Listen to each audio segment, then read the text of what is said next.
whenever you ask people, how do you feel? Most everyone would say good. That's how I responded for most of my life because I didn't know any better. We were slowly falling apart like most people around us appear to be doing. If you want to have, live in the city or you're close to the city and you want to do, all of the things that everyone else does while still being healthier than everyone else, then it gets really complicated and stressful. Once you go down the rabbit hole, you figure out that there is so much you didn't know and that you needed to change.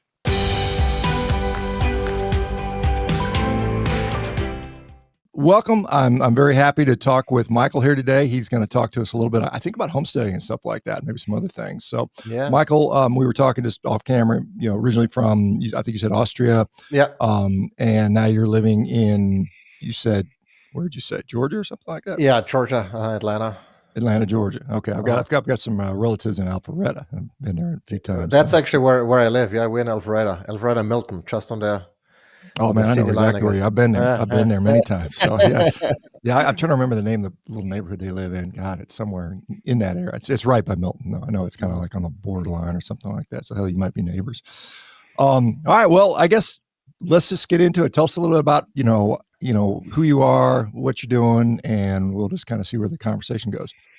Yeah, all right. So, born and raised in Austria, I came to the US in 2007 as part of an IT job. So I was very much into IT. And that was after my athletic career. So I used to be a professional track and field sprinter. 100 meters was my thing. I got to talk to you, man. I saw you started sprinting. Yeah, I like it. Yeah. I just I'm trying to, like I said, I'm about to turn 60. So my goal is like sub 13. I think that's reasonable. I'm big. I'm 250 pounds. Yeah. So it's not, as you know, most of the sprinters are about $150 to $180 or something like that. So I'm hauling around an extra 50, 60 pounds. I got to drop probably 20, I think, and I can get. But I'm getting, I'm getting there. It's fun. I'm having a blast with this stuff. So you might be pretty good at 60 meters. I mean, I remember all of the guys back in the days. They were like on the bigger side, more muscular. They were really, really good at 60, and then they would kind of fall off a little bit. Well, I mean, because you got that, a little bit. You get that explosive start, exactly. and then you can blast out, and then what happens is you start hitting top speed at 60. Well, I don't, but the good guys start hitting top speed at 60, and then they just leave everybody behind. But yeah, it's like a Christian Coleman and some of those other guys that are this huge 60 guys that happen to be very strong. And anyway, well, okay. I know we're not here to talk about sprinting. All right. So sprinter, track and field guy, raised in Austria. What else happens? Came to the US, stopped working out, adopted the standard American diet. I always had Red Bull because it's Austrian, and some pizza in the fridge, and I did it for a couple of years, and at some point I figured out, well, this is not really heading in the right direction. And I was getting older too. I was a sprinter when I was in my early 20s, and back then I could do whatever I wanted to, and I would still be fit, relatively speaking. But the older I got, and the less I worked out, the less I could compensate for my poor lifestyle choices I was making at the time. And so I started having a lot of gut issues, and it just looked crappy, comparatively speaking, in the mirror. And I figured I needed to do something. And that led into, paleo and keto and carnivore and animal-based and, everything that comes with it. Once you go down the rabbit hole, you figure out that there is so much you didn't know and that you needed to change. And so that's what we did. I met my wife. She's from Costa Rica and, grew up on rice and beans. So potentially even worse than my standard Austrian diet I grew up with. And so between the two of us, we figured, we got to change something. We cannot continue going down that path. She was diagnosed with prediabetes and had headaches all the time. And it was just we were slowly falling apart like most people around us appear to be doing. And so we got into the whole, healthier eating and all of those things and, toxin free and doing this and that. And then along the way, we figured out that, the food that you buy in the store is so crappy for the most part. Mm-hmm. Even, I would argue, the meat, I mean, there are, especially in the realm of monogastric animals, chicken, just junk food at the end of the day.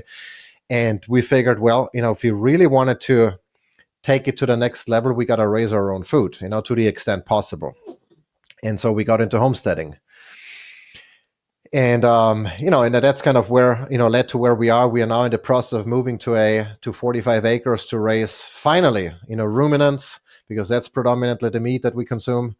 and really try to, raise 100% of the protein we eat, and then just buy some of the other things that don't make sense growing ourselves. How old were you when you guys started seeing your health start to tank? You said, athlete in your 20s doing track and field. Yeah. I don't know how old you are right now, but how old were you? Yeah. So I was 43, and that was probably my early 30s. My wife is about 6-7 years younger than I am. Mm-hmm. But she started having the same issues at a much earlier age, because I think I still had a solid foundation, at least from an athletic perspective. So I think I had a little bit more wiggle room than she did.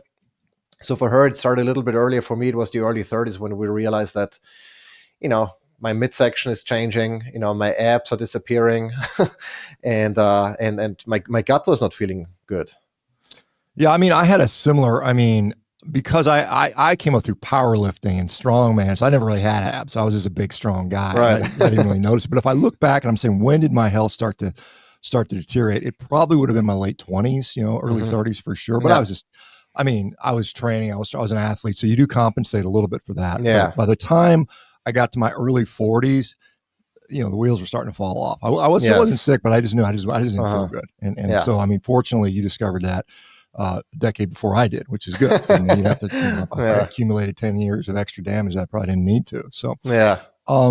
So, and there's a lot of people that are, kind of taking up homesteading. The one thing, is for a lot of people, it's a short-term experience because it's hard. And it's a lot of work. And a lot of people are like, hey, it's just, there's a reason why a lot of people, agriculture is hard work, making your own food. And you'll probably be the first one to agree to that, I assume. I don't know, maybe not. Yes. Maybe it's easy for you, but it depends a little bit. I think the major challenge that most people have is they want to have all of what modern life has to offer, plus all of the things that, the slower paced life has to offer, and combining those two things, that's really where it gets stressful, because you need to mitigate so much. If you just go out and live in a mud hut, in a loincloth, and you hunt and you gather, life can be pretty simple and stress-free. But if you want to have, live in the city, or you're close to the city, and you want to do, all of the things that everyone else does while still being healthier than everyone else, then it gets really complicated and stressful. So I think it's a matter of, peeling back, and also from a food production perspective specifically. If you want to get into raising animals and plants, it's tough. And I would argue raising plants is a pain in the butt. It's so much more work than, what do you have to do with cows? Well, you move them once a day.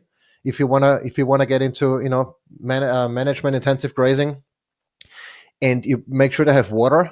There is sun, there is pasture, if there is rain and sun, and that's pretty much it. But if you then get into, raising plants, different types of plants that grow at different times, and, fertilizer and pest control and all of those things, then it can be a full-time job. And if you want to do this as a side hustle, that's not my full-time job, then it can be really stressful. So you really, I think, got to focus on, okay, what is it that you absolutely need? And I would argue that's animal protein and fat, right? And if you focus on that, and if you have the land, and you say, you know what, I'm going to do this raising cows and nothing else, and I buy everything else, I think it doesn't have to be leading to burnout.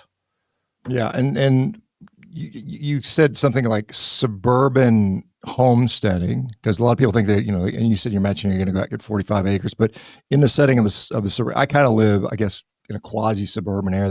There's farms around me, but I'm in a little neighborhood of 4 houses. I think one of our neighbors, a couple of our neighbors probably have chickens, but we don't have anything right now. We were on a wooded lot, and so we'd have to clear 3 acres of forest, which is a task in itself. How hard, when you talk about suburban, are there any rules?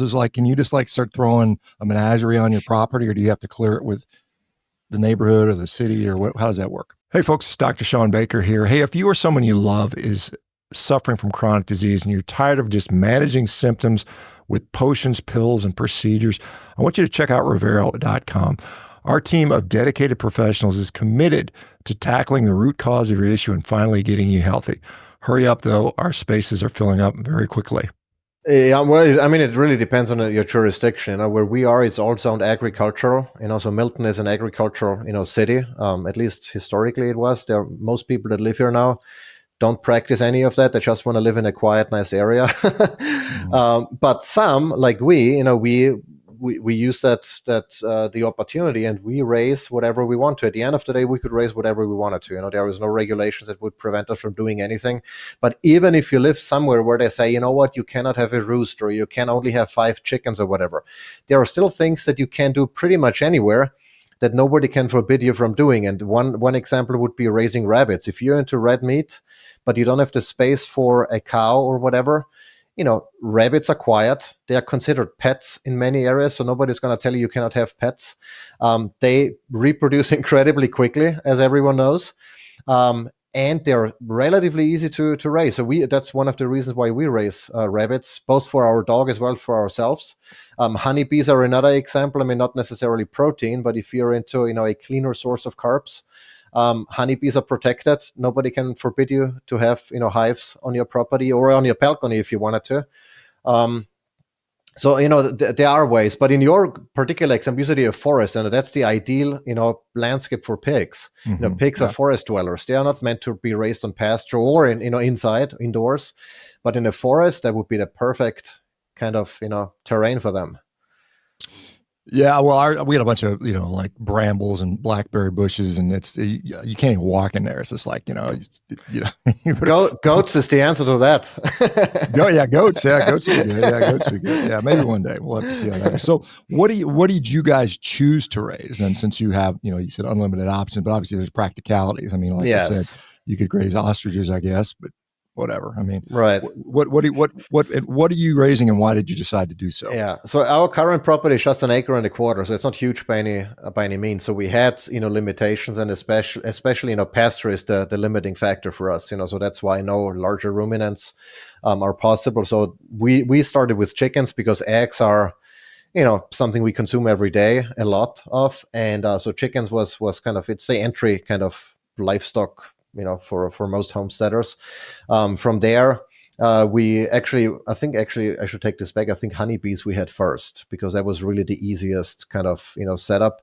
Chickens, at some point we realized that every so often we also like chicken meat, especially the kids. So we started raising slower growing meat birds, as they are called. So chickens, specifically raised for meat, using a low PUFA kind of diet, which makes each bird like $35 to raise. Totally not worth it from a business perspective, but at least it's the cleanest chicken we could possibly consume. From there we got into geese, into turkeys for Thanksgiving, guinea fowl, more like for pest control, and then rabbits, because we figured, okay, we need some other source of protein that is kind of red meat-ish, and not cow or sheep or goat that we don't have space for. And so rabbits was the next thing. And we had just until a couple of weeks ago, because we are moving, so we kind of started slimming down. We had 80 rabbits in our backyard. Most of them actually pasture raised in mobile rabbit tractors. So we got the pasture raised, rotational grazing kind of thing going on with the rabbits, which don't need as much space as a larger ruminant. What is a rabbit life cycle, like birth to time of harvest? What's that, about a couple months, or what's the typical deal? Yeah, it's typically 3 to 4 months. So they turn over pretty quickly. Yeah. I mean, imagine I'm looking at an average rabbit's probably giving you, I don't know, 2 pounds maybe of meat, usable meat, something like that, somewhere in that neighborhood. Yeah. I know they make these giant rabbits. I know they're pets, but I mean, these like giant, I think they're called Dutch. I don't know, they're like monstrous. How much they would be. And what about, I mean, there's always a problem with people, people have chickens, they talk about coyotes. I'm sure predators are, hawks or whatever flying around. How do you, is that something you have to deal with? Yeah, no, absolutely. I mean, there is, it's just part of what you do. And the funny thing is, specifically the hawks, I mean, they've made me sprint, down the stairs, out to the chickens more often than I could care for.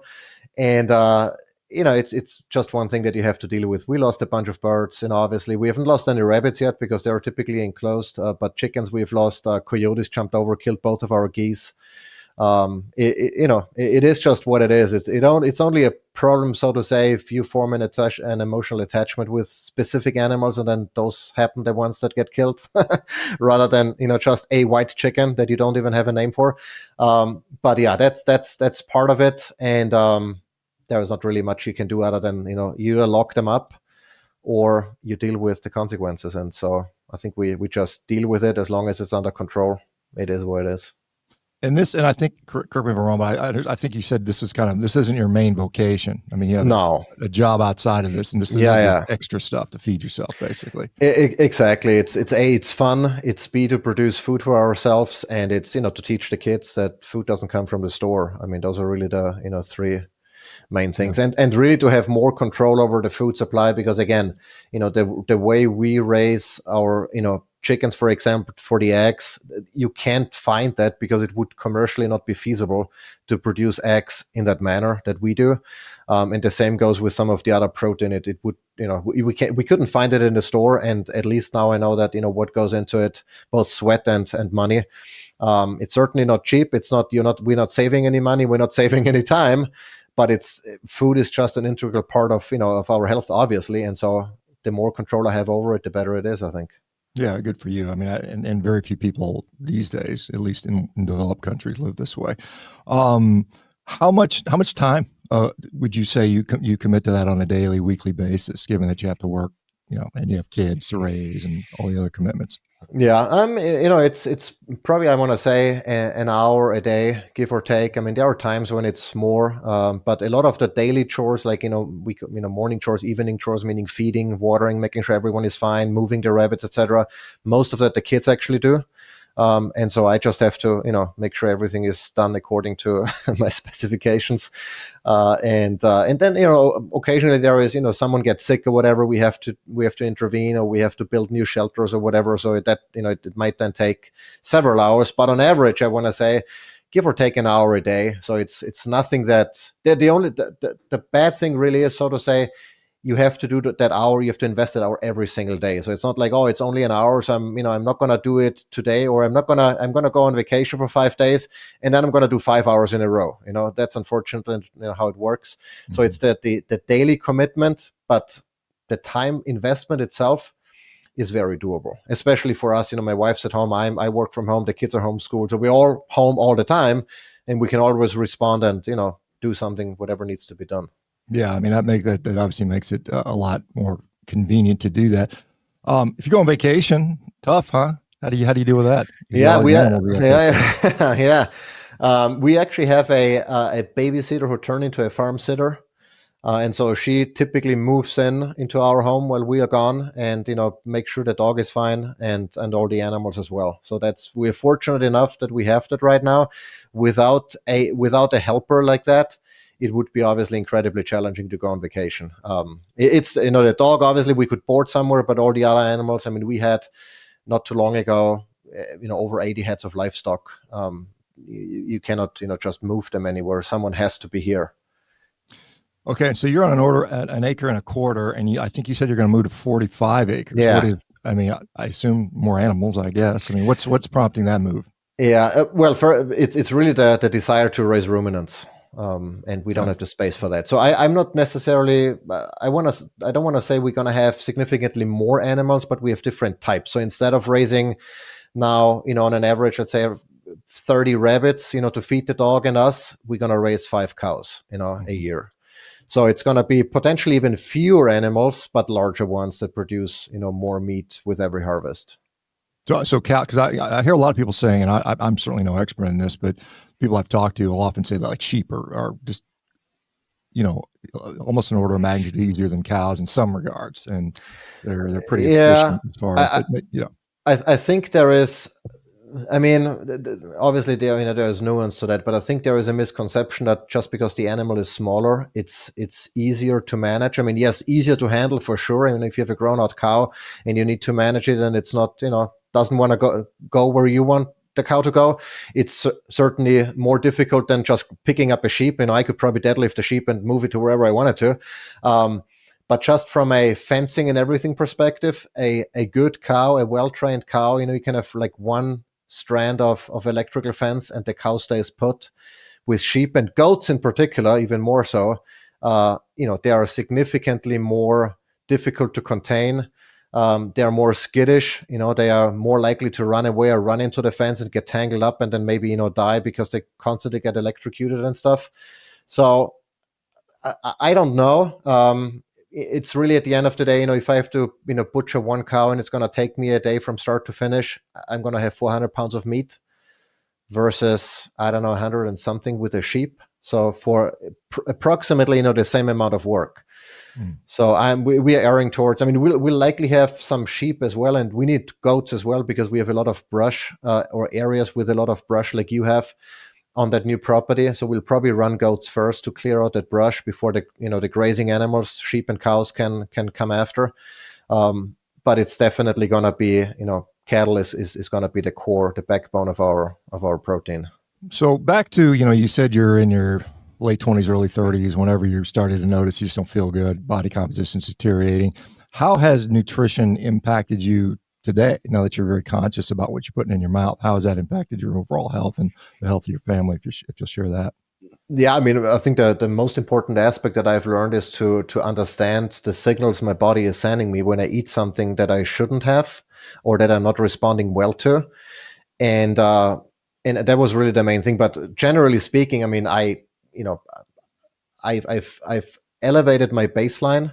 Whenever you ask people, how do you feel? Most everyone would say good. That's how I responded for most of my life because I didn't know any better. I thought the way I feel right now is good, but it was actually I just never felt any better to know the difference, right? And now that I have a better understanding, I don't know, maybe I've never tapped into my full potential, but at least my baseline has significantly changed. And now on most days, I'm near or at my baseline, right? And there are very few days where I'm below my baseline, and I'm like, and I typically don't know why that is. I did something stupid, I ate something I shouldn't have, whatever, or I stayed up later than I should have. But it has really allowed me to elevate my baseline and stick to that day in and day out. And the result of that is obviously I can be more productive. I'm just, I'm better at whatever I want to do, mentally, physically. And I've gotten incredibly, from an athletic perspective, I would say that I'm not as robust maybe anymore, or at least I cannot sustain the same workout load as I did in my early 20s. But just from a pure strength, from an explosiveness perspective, I'm better than I was when I was a pro sprinter in my early 20s. I'm like, that should not be possible, I'm, just thinking back what I lifted then, how I move, what I can sustain, at least for short sprint type of workouts.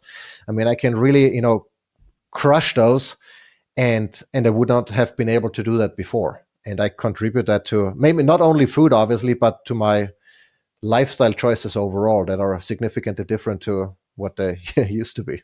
Yeah, and I get a lot of people that, for some reason, they don't seem to equate athletic performance, physical capacity with health, and I think it's almost the very essence of that. What more shows you're in good health than the fact that you can do things, and you can function at a very high level without pain, discomfort, or energy issues or things like that. And so I think that's something that as I'm very soon to turn 60, and I feel strong, explosive. I just got done doing power cleans this morning, or I literally right before I walked in here, feeling good, not jumping, and all that stuff. And I think nutrition does play, and as do other things. It's not the only. Yeah. I would be not accurate to say it's only about nutrition, but it is a big part of that. Yeah. And when you're eating garbage and you're literally poisoning yourself.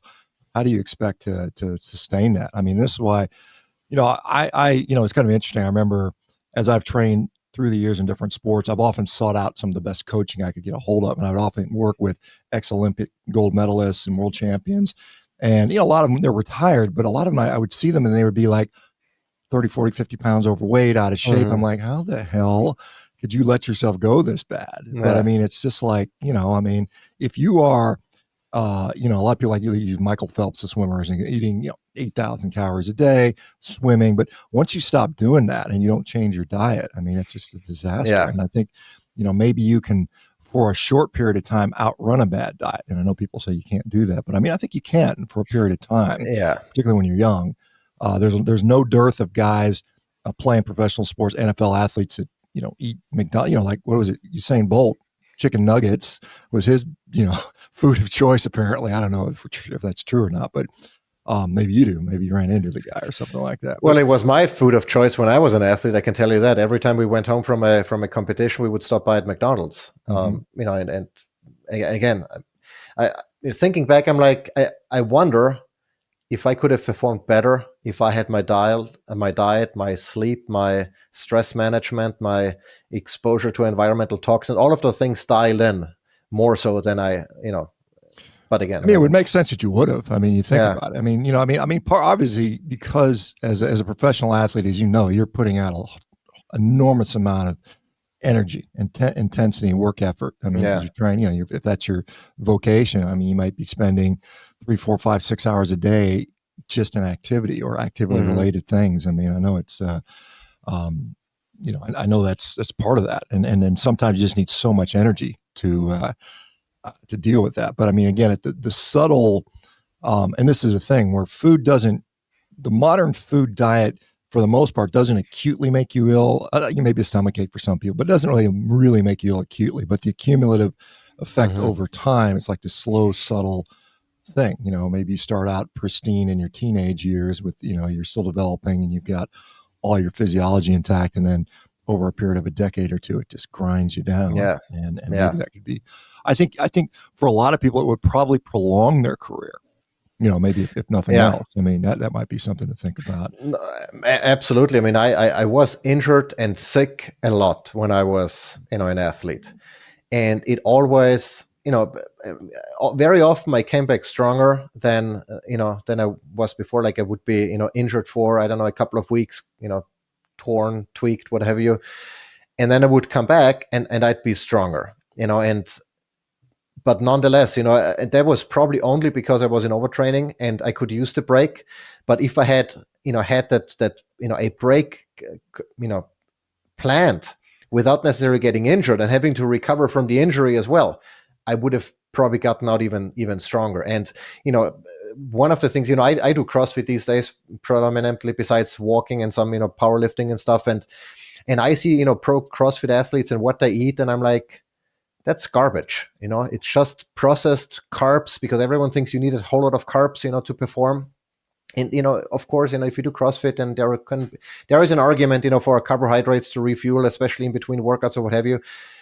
But they just eat so much garbage. And, if you look at their face and their skin and et cetera, I mean, you can tell that something is not right, be it metabolically or it's whatever they are, using to kind of prop up the performance a little bit. I don't know.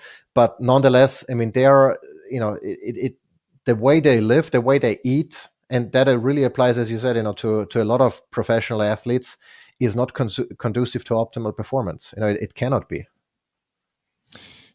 Yeah, and I think this is a finer point that a lot of people talk, because a lot of people, I talk about, hey, I don't know that you need a lot of carbohydrates to perform at a high level for particular sports. Like I said, for a 100-meter sprint, it's over in, for a guy like you, maybe 10 seconds, somewhere in that neighborhood. You don't need a bunch of carbs to run for 10 seconds. I mean, it's all, the creatine phosphate system anyway. So you need a lot of creatine. Yeah. And, if you're pounding a bunch of creatine every day with meat, guess what? That system's going to work pretty well, I think. Yeah. And, obviously it comes with sprinting, particularly strength to weight ratios are incredibly important. You got to be really strong and as lean as you can be. Yeah. I think to optimally succeed in that. And I think there's a lot of sports like that. When you get into, marathons, so, particularly fast marathons, you guys running, around, the 2 hour mark. Then you can say, well, then you make an argument carbohydrates are at least useful to a degree. I mean, some of the new research coming out that, Phil Prinz, Andrew Kutnick, Tim Noakes are showing that some of that may be just, let's keep not our glycogen topped up, but our glucose level even. So that can be a very small amount of carbohydrate. Right. And, but for a lot of these sports, sub 1 hour activities, I do great. I mean, I would put myself up as a nearly 60-year-old up against about anybody my age and saying, hey, I up to an hour. I mean, that's fine. I have no desire to be, I have got zero desire to run marathons. I just got zero interest in that. For the people that are always like, well, why don't you run a marathon? I'm like, I don't care. I don't want to do that. I think it's a net detriment, quite honestly, because you lose all your muscle mass, or you can, which I spent, 45 years trying to keep, right. So it's, not a good thing. So you're doing cross. I was going to ask you if it's a competitive bug. I mean, it seems I can just see, you're pretty lean, you're still pretty fit, pretty strong looking. So you still have a competitive bug in you. Yeah. I mean, yes, absolutely. I mean, in most everything that I do, I don't want to suck, and I think I've transitioned a little bit more to competing against myself than to, with against someone else. But nonetheless, I do want to compete. I seek out competition whenever I can, because I think it's a good thing. It keeps us on our toes and shows where you're weak and where you can improve. But going back to your point of of doing something that takes up to an hour or so, without carbs. I mean, one thing that we do every year is the Murph challenge. I'm sure if you're familiar with that. Yeah, weight vest, push-ups, pull-ups, run. Yeah. Exactly. And so we usually do this at the end of a 48-hour fast. So obviously, there was no carbs, leading up to it. There was nothing leading up to it, other than water and black coffee. And I've done this now twice or 3 times actually, and I've performed better, year over year. And yes, I mean, I think if I had eaten something, not carbs, but something, I would have probably performed better. But even in the absence of not having had any food in 2 days, I did really, really well. And I did not run into any, wall or whatever where I couldn't do anything anymore. It was, it was exhausting, obviously. It took me then a couple of days at my age, to recover fully, but it's doable, and it just goes to show that, yes, you can definitely perform well for a lot of different, and that was not a pure, like explosive sprint weightlifting. It was an endurance exercise at the end of the day, because you run, you do body weight exercise, and then you run again, and with a weight vest. Mm-hmm. So yeah, it was a fun experience. I encourage that, anyone who wants to, kind of figure out what they can do and kind of simulate it like an unsuccessful hunt. And then, at the end of the day, a successful hunt, like, our ancestors might have gone through. That's a very fun exercise to to experiment with. Yeah. I mean, like I said, I did my workout this morning. I was completely fasted. I mean, I didn't, I got back, I was in Europe, as we talked about earlier. I was there for the end of August, 2 weeks in August. And, I ate a largely carnivorous diet, but I had, a lot of cheese and some things I wouldn't normally eat. I just didn't feel quite as good. So now I just went back to, I'm on straight beef. That's the only thing I'm eating right now. I feel fantastic. I mean, it's just like, wow, it's just amazing. And I have no issues with energy or performance issues. I'm excited. I'm actually looking forward to going sprinting tomorrow night. Cause I'm just like, cause I feel good. And it's one of those types of things. The other thing I would say is, it's neat, like with CrossFit, as you mentioned, there are a variety of, exercises, skills to learn, and it's fun. Like for me, I was a good rower. I mean, I had world records on the rowing machine. On the concept too, I could smoke the concept too. I've done that to death, to where I just can't get much better. I mean, I've maxed it out. I'm already the world record holder. So I'm like, let me do a different sport. And I'm having so much fun learning how to sprint. I mean, I suck at it. I mean, I suck less than I used to. About 3 months ago, I'm better than I was, but it's so fun. It's just like learning those new skills just really keeps you engaged. And I know a lot of people that don't regularly do stuff, maybe don't get to experience that. But I mean, I'm sure so what do you find for CrossFit? I would imagine, like for me, being 6'5", heavy, gymnastics is going to be hard. I mean, do you have areas where you struggle and areas where you excel? I mean, obviously, I would imagine running things you do well at. Yeah, I mean, it's anything hand-eye coordination kind of thing, or in like double unders rope, jump rope. I still to this day, I cannot string 50 double unders together, and I've been trying for years. And I'm like, it doesn't matter. It's not going to make me any, less fit or more fit if I can do that. Handstand walks, those kind of things, I struggle with. But I really, enjoy doing things that I struggle with for the most part. If they don't, with jump rope, it's a little bit different, because at some point, my Achilles tendon starts hurting and stuff. And I'm like, what's the point of jumping? But anything else, I really try to seek out the things that I suck at.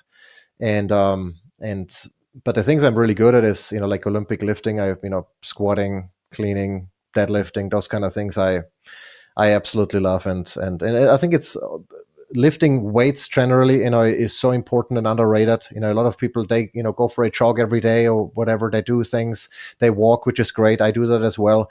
But just lifting heavy stuff, I think, is so important to keep your bones and ligaments and joints strong, to signal your body, hey, don't weaken, because if you don't do it, you're gonna get weaker, That's the body's natural response of lack of stimulus, and sprinting is the same thing. I mean, when was the last time, if you ask the average person, that they really ran as fast as they had to for 100 meters or whatever it is, or 200, if you wanna make it more challenging?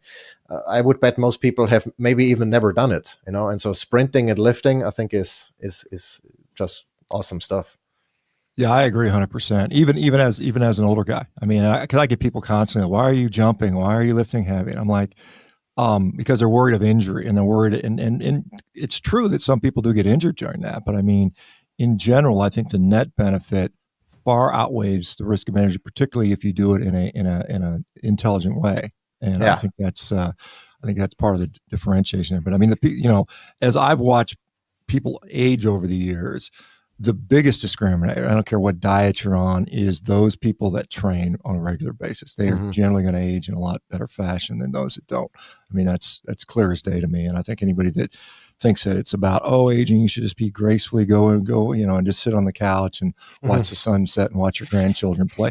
Hey, great, good, more power for you if you want to do that. But you are going to decay and deteriorate, and you're going to be an old, decrepit person, and you're not going to be able to do it very much. And if that floats your boat, good for you. That ain't for me. I mean, right. I still want to be relevant, and I shouldn't use the word relevant. I still want to be able to participate in everything I would like to do, even at a young age, even at an old age. Let me ask you about, because you mentioned injury, and specifically with sprinting, I've felt like, the older I get, if I just run fast as I can, something is going to give. I don't know why I have that feeling, but, and because, people around me, they, ran after the kids or whatever, strained a muscle, hamstring or whatever. I've seen it with others. I've fortunately never had this myself. But then on the flip side, I sit in our family room, and suddenly I hear, the chickens go nuts because a hawk is swooping in, and, I run through the screen door because I don't even see that it's closed. I sprint down, I cross the fence, like in a hurdle kind of, thing. And I'm like, I did not get hurt. I just went from 0 to 100. There was no warming up. There was no stretching. There was nothing. And my body just knew what it was supposed to do. What is your take on, specifically warming up and those kind of things for high intensity workouts? Do you pay attention to this? Do you think the body should be able to do it without elaborate warm-up work? Or? Well, I think to a point, you should be able to run very fast without significant warm-up. I mean, I think, obviously when you were training for a competition, and every single sprinter out there, before he gets to the 100-meter, lines up, he's got a 30-minute, 45-minute warm-up routine that's been done. And that just accentuates performance so that you run faster. But I mean, I think, if you were to warm up versus not warm up and you're chasing for the chickens, I think you might run 3% faster with appropriate warm up and stuff like that. But I mean, it seems to be, because when I first started sprinting, like I said, I'm 58, I started getting outside and started running. And every time, I always in the back of my mind felt I was going to pull a hamstring, pull my quadriceps.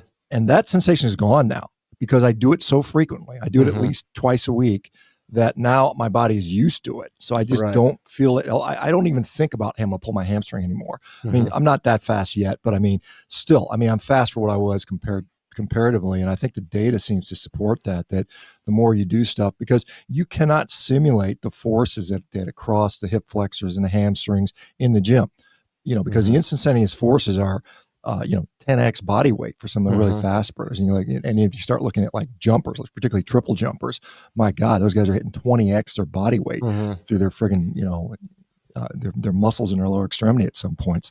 So I think just frequent dosing of that is going to be protective. Yeah. It's like, there's a guy named Pavel Tsatsouline, who's a big kettlebell guy. I read one of his books years ago, and he was talking about, if in the wild, a rabbit sitting there in the field, munching on some grass, and a fox comes up to him, the rabbit doesn't say, "Hey, hold on, guys, let me stretch and do my dynamic workout, and do my bird dogs." And he says, "They take off." And the same thing with little kids. You watch little kids. I mean, they don't stretch. They just run. They just run and play. Yeah. And why can't we as adults do that? I do think that if we regularly expose ourselves to that, then we can generally run pretty fast and to a point and we're not going to get hurt. And I think that's an important thing to do, but it doesn't come from sitting on a couch and not doing those things. I mean, weightlifting is incredibly important. I've been lifting my whole life, and I think the benefits are enormous. But I mean, when it comes to jumping high or far or sprinting fast, it doesn't get you there. I mean, you got to do the thing to do it, as I'm sure you're well aware of this professional track sprinter. So yeah. Do you have any thoughts of like, hey, one day I maybe get back out? I don't know, maybe you're too heavy now. I don't know what your thoughts are on running again. I thought about it. People have asked me for a couple of years ago, 2 years ago, actually, I watched the CrossFit semifinals, and I'm like, you know what? In my age category, maybe I'm gonna try to get to the games, at the Masters or whatever. And but then I realized that, as much as I would like it to do, the amount of work it takes to get there, I just don't have the time, or I don't want to take the time. Let's put it this way. I'd rather, build a new chicken tractor and, be out with the animals, or, play with the kids, or, write a blog post or record a YouTube video, or, any of that, rather than spending hours and hours in the gym. And that's when I decided, what, it's still in the back of my head, but I'm like, what, I think maybe in 10 years, once the kids are older and out, and, I might sign up for the Masters and do something. It would probably be 100 meters, because that's really my favorite kind of discipline. Yeah. Yeah. So, I'm thinking Kim Collins ran a 9.93 at 40. So, I mean, it's still it's still some pretty fast world records in the low groups. I think Willie Galt was running sub 11 in his 50s. And so, they don't slow down. I think we're going to see more and more performances getting better and better in the older years as people just figure some of this stuff out. Do you think some of those times, I mean, sub 10 at 40 is aggressive, obviously. Do you think there is there are performance enhancing drugs involved? Well, I mean, you would know track and field obviously has that in there, and it just depends on who gets away with it and not. Yeah, exactly. What's the potential for you? Because what I see is, I mean, you see on social media some of the evolution of the training. I mean, some people are really coming up with some creative. I mean, there's like even some of the devices like there's something called a 1080p or a T Apex trainer for resisted sprints. You're just doing it, and the overspeed training that people are doing now. And they're being towed. That's for the elite guys. If you got a bad technique, that's a disaster waiting to happen. I'm like, I got no interest in that because I don't even have good form. But I mean, I do think that we're seeing, and you're probably there's talking about, because I'm paying attention to track now, and I see a lot of people, the pundits talk about trackflation, where these young kids, these 16-year-old kids are running sub 10. Some of these guys, Gout from Australia, and some of these other kids, running 9.95 and stuff like that, which is really freaking fast. And I mean, drugs are obviously anytime there's money involved, there's going to be drugs around that. And there's I was a guy that just never want to do drugs. I've never done them. I got no desire to that. I'm not on TRT. People accuse, oh, you're on this. I'm like, I'm not. I just don't want to do that. Never had a desire, and I don't think I have the need. But yeah, I mean, sure. I mean, I'm sure there's some of that, but you got, at the end of the day, you just got to do what you do yourself and say, as you said, you're always you're in, because, at a level of masters track and field, no one cares. You're not going to be on the front page of New York Times. Right. No, even if you run a, let's say you ran like a 10.2 at 50 or something like that. You get a little blurb somewhere, but no one would care. Honestly, no one, not even my wife doesn't even care. I mean, honestly, my family doesn't care. My wife doesn't care. I'm the only one who cares about this. And maybe a few weirdos that follow me online, and but I mean, it's like, and I'm not saying that they're weirdos, but it's just like, it's just for yourself anyway. So it's just like, but and you get like, when I was rowing, I mean, there was a guy, it was a German guy. I'm sure he's a super nice guy. In fact, I've interacted with him online over the years. Super nice guy. He had the world record, and I just said, "Oh man, we'll beat this guy." I envisioned my mind some reason he was a bad person, and I could beat him.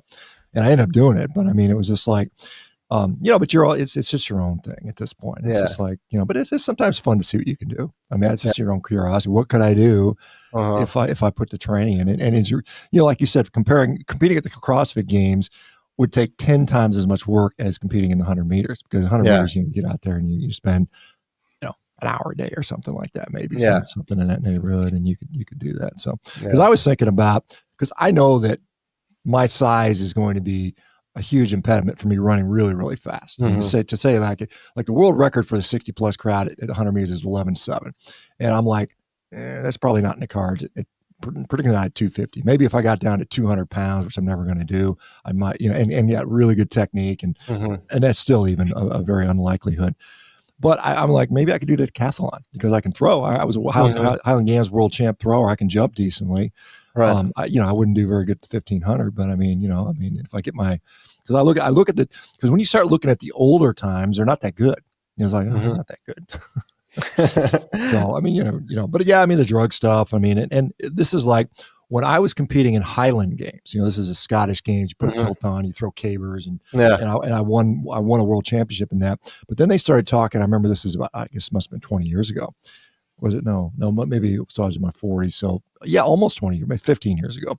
And they were talking about, hey, we're going to authorize TRT for our masters athlete. And I was adamantly opposed to that. I'm like, no, this is BS. I think it's unfair. You shouldn't do that. And there were people talking about, oh, it's needed for health. And I said, well, if you then don't compete. I mean, if you're only concerned about health, just don't compete, because it's unfair to athletes that don't do that. Right. So, I mean, I think USA Track and Field is pretty stringent about that. I mean, I know the U.S. athletes, I know these people are getting these like whereabouts violations. So like if you're on their program, they got to know where you are at all times. If you go visit grandma across town, you got to tell them, hey, I'm over at grandma's house, or I'm going on a date with I think it's, I don't know if they did something similar. And were you competing for Austria? When you were on track? Yeah. We had something. It was not quite as, you just had to tell them what town you were in, basically, and what number you can be reached at. And they showed up a few times at the time. But funnily enough, I never got tested. But my buddy, who I think he got tested, I don't know how many times. I don't know why they didn't like him. But I remember, I will never forget this. It was the 2019, I think it was, Junior World Championships in Italy. And I came in 5th. And I beat a French dude by just 1,000th or so of a second. I mean, we were, you had to look at the finishing photo to determine who was the winner. And he came in 6th, and then and he was a stick. He was especially, I think, was more like the 200. So he also ran the 100, and I just beat him. And then it was a few years later, he looked like a tank, and he was in the finale of the Olympics. I'm like, dude, not that I would have ever achieved that with pharmaceuticals or otherwise. I know that I don't have the talent for that, but that dude like grew in size, like X2. And suddenly he was a pro and looked like a butch. And I'm like, there is no way in hell, that you can get from when I met you to how you look now in just 2 or 3 years, and improve your performance by, instead of running 10, I think I had 10:53 and he had 10:53 as well, or 10:53, 10:50, 4 or whatever. And then he was sub 10. And I'm like, that's a huge jump at that, Yeah, it's not. It's obviously no one would be surprised to find out that these people run straight. I mean, I guess I'm hopeful enough that there are some people that are talented enough that maybe they don't need drugs to run a very fast. I'm like Usain Bolt. I mean, this is like, 9.58 world record by far. There's no one's come close to that. I mean, I think maybe it was Justin Gatlin. I can't remember who's in second, or Johan Blake or somebody like that, but. No one's ever come anywhere near that. He never tested positive. He doesn't, it's hard to say who looks like they're on drugs. And people say they can look at somebody and tell them they're on drugs. But I mean, maybe there's some people that are just so naturally talented and just have all the genetic stuff and the right training and luck that they don't get hurt, that it happens. But it's rife, like I said, when there's money on the line, and there's not a lot of money in track. I mean, as you know, a professional track guy is not going to be, outside of maybe if you're Usain Bolt or a few other people, no one's multi-millionaires from this sport. So. Yeah. That's why I got into IT.